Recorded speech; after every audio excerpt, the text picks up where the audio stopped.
नमस्कार दोस्तों, बहुत बहुत स्वागत है आप सभी का let's crack UPSC CSC Unacademy में।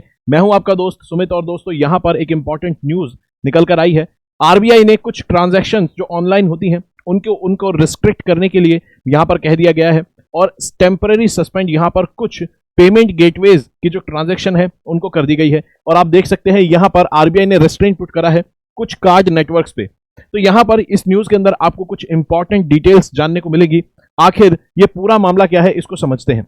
दरअसल यहां पर आरबीआई का कहना है कि यहां पर कुछ पेमेंट्स हैं वो अनऑथराइज्ड हैं और इनको यहां पर रिस्ट्रिक्ट करने की जरूरत है। और ये पेमेंट जो है ये कार्ड जो कंपनीज होती हैं, कार्ड नेटवर्क कंपनीज, उनके द्वारा और जो पेमेंट गेटवेज होते हैं उनसे द्वारा जो पेमेंट होती है उसको रिस्ट्रिक्ट किया गया है। उसको यहां पर देखते हैं कहता है आरबीआई का कंसर्न क्या है। तो यहां पर अगर आप इस पूरी स्टेटमेंट को देखेंगे, आरबीआई ने कार्ड नेटवर्क्स को कहा है, जैसे कि वीजा कार्ड और मास्टर कार्ड, ये सब कार्ड नेटवर्क कंपनीज हैं, इनको कहा है कि बिजनेस पेमेंट सॉल्यूशन प्रोवाइडर्स, ये जो कंपनीज होती हैं, इस प्रकार की जो कंपनीज हैं, इनके द्वारा जो ऑनलाइन ट्रांजैक्शन हो रही है इसको टेम्पररीली सस्पेंड किया जाए, क्योंकि इनकी ट्रांजैक्शन इलेजिटिमेट है, यानी कि लेजिटिमेट नहीं है, जायज नहीं है।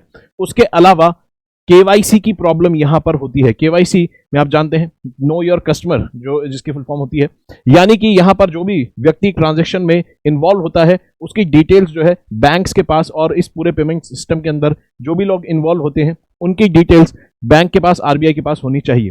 ठीक है, चलिए, ताकि ये पता चले आखिर फंड कहां जा रहे हैं, कैसे यूटिलाइज हो रहे हैं, जो पैसा किसी के पास जा रहा है उसका यूज कैसे हो रहा है। ठीक है, चलिए, तो यहां पर ये सारी बात है। अब यहां पर अगर बात करें, सबसे पहले दो शब्द यहां पर इस्तेमाल हुए हैं, एक कार्ड नेटवर्क्स और दूसरा बिजनेस पेमेंट सॉल्यूशन प्रोवाइडर्स।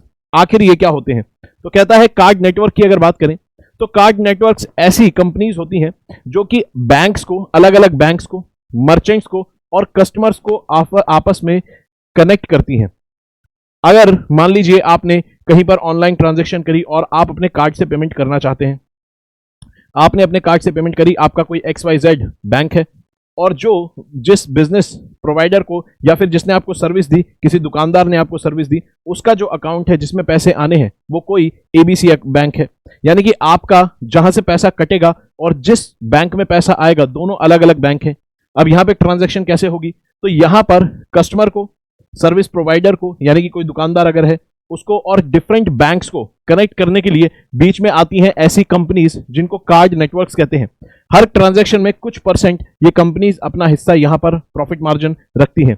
अगर बात करें जैसे वीजा और मास्टर कार्ड आपको देखने को मिलेंगे, ये कंपनीज जैसे कि मर्चेंट्स हो गया, कोई दुकानदार है, और इधर से कार्ड होल्डर, कोई खरीदार हो सकता है, कस्टमर हो सकता है, इसको और डिफरेंट बैंक्स को आपस में कनेक्ट करते ही हैं। इस तरह से आप देख सकते हैं। भारत के अंदर अगर बात करें तो कितने कार्ड नेटवर्क कंपनीज आपको देखने को मिलती है जो ऑपरेट करती हैं? रुपए आपको मिलेंगी, मास्टर कार्ड मिलेंगी, वीजा, अमेरिकन एक्सप्रेस और डाइनर्स क्लब आपको देखने को मिलती है। 5 कार्ड नेटवर्क कंपनीज आपको भारत में देखने को मिलती हैं। अब यहां पर दूसरा जो शब्द इस्तेमाल हुआ था वो था बिजनेस पेमेंट सॉल्यूशन प्रोवाइडर्स। कहीं कहीं पर बिजनेस पेमेंट सर्विस प्रोवाइडर्स भी लिखा जाता है। आखिर ये कौन सी कंपनीज हैं? दरअसल ये कंपनीज वो हैं जिनको हम आमतौर पर पेमेंट गेटवे कह देते हैं। इन कंपनीज का काम क्या होता है? इन कंपनीज का काम ये होता है, ये उन कंपनीज को कार्ड की सर्विस प्रोवाइड कराती हैं, पेमेंट कार्ड के थ्रू उन कंपनीज में हो जाए जिनके पास पेमेंट इंफ्रास्ट्रक्चर नहीं है। जैसे फॉर एग्जांपल, जब आप किसी वेबसाइट में जाते होंगे तो आप देखते होंगे कोई बहुत बड़ी वेबसाइट नहीं है, उनके पास पेमेंट रिसीव करने का इंफ्रास्ट्रक्चर अगर किसी के पास नहीं है तो वो क्या करते हैं, वहां पर एक पेमेंट गेटवे होता है, आप उसमें पेमेंट करते हैं, वो पैसा बाद में पहुंच जाएगा उस पर्टिकुलर वेबसाइट के जो ओनर है उनके पास पहुंच जाएगा। यानी कि ऐसे बिजनेसेस जिनके पास इंफ्रास्ट्रक्चर नहीं है पेमेंट रिसीव करने का, उनको भी कार्ड के थ्रू पेमेंट हो जाए, ऐसा यहां पर बीच में इंटरमीडिएरी का काम करती है business payment solution providers company. जैसे फॉर एग्जांपल, मान लीजिए यहां पर कोई सप्लायर है या फिर कोई दुकानदार है, इससे आपने ऑनलाइन कुछ खरीदा। अब जब आप इससे ऑनलाइन कुछ खरीदेंगे तो ये अपनी स्टेटमेंट जो है अकाउंट की, कितना जो प्राइस है, डिटेल इनवॉइस, ये आपको दे देगा कि भाई इतना इतना पैसा है। अब आप कस्टमर, एज ए कस्टमर, आप पेमेंट गेटवे पे पेमेंट करते हैं। तो पेमेंट गेटवे के थ्रू, मान लीजिए यहां पर एक पेमेंट गेटवे है, ये इस कंपनी का कोई नाम है स्पेंडा, इसके पास इस पेमेंट गेटवे के थ्रू जब आप पेमेंट करते हैं तो यहां पर होता यह है, जैसे ही यहां पर कस्टमर अपनी इनवॉइस वगैरह लेगा, यहां से पेमेंट करेगा। ये पेमेंट पहुंच जाती है किनके पास? सप्लायर के पास। अब यहां पर कई बार ऑप्शंस आपने ऐसा भी देखा होगा कि भाई सप्लायर के पास पैसा पहुंच गया है, कस्टमर का पैसा सप्लायर के पास पहुंच गया है, और बीच में जो गेटवेज होते हैं ये इंस्टॉलमेंट में पैसे चार्ज करते रहते हैं। तो ये इस तरह से पूरा फंक्शन काम करता है। एक दुकानदार, एक ऑनलाइन रिटेलर या जो भी हो बिजनेस हो, उसमें और कस्टमर के बीच में इंटरमीडिएट का काम करते हैं और फैसिलिटेट करते हैं ऑनलाइन ट्रांजैक्शन को, क्योंकि इनके पास पेमेंट रिसीव करने का इंफ्रास्ट्रक्चर नहीं है। ऐसी कंपनियों को हम कहते हैं पेमेंट गेटवेज, और इन पेमेंट गेटवेज को ही ऑनलाइन ट्रांजैक्शन करने से टेम्परेरीली अभी रोक दिया गया है। ठीक है, भारत के अंदर आपने देखा होगा इस तरह से वेबसाइट जब यूज करते हैं तो रेजर पे, पेपैल, इंस्टामोजो, इस तरह के आपको जो गेटवेज दिखते हैं, इन्हीं को हम कहते हैं बिजनेस पेमेंट सॉल्यूशन प्रोवाइडर्स। ठीक है, अब यहां पर समस्या क्या है? समस्या यह है कि पहली बात, अगर अभी देखें रेगुलेशन, ऑलरेडी कैसे रेगुलेट होते हैं ये कंपनीज। यहां पर अगर बात करें, इन कंपनीज को अभी रेगुलेट किया जाता है आरबीआई के द्वारा under payment aggregators and payment gateways guidelines के द्वारा। तो आरबीआई की कुछ गाइडलाइंस है पेमेंट एग्रीगेटर और पेमेंट गेटवेज के लिए, उसके थ्रू इनको रेगुलेट किया जाता है। और केवाईसी यहां पर होना जरूरी है, लेकिन उसमें कुछ समस्याएं देखने को मिलती हैं।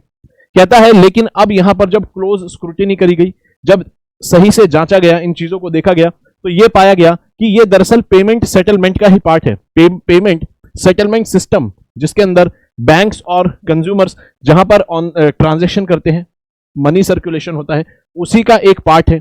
और यहां पर as a payment settlement system का पार्ट होते हुए ये रजिस्टर्ड आरबीआई के पास नहीं होते हैं पेमेंट सेटलमेंट सिस्टम के अंदर।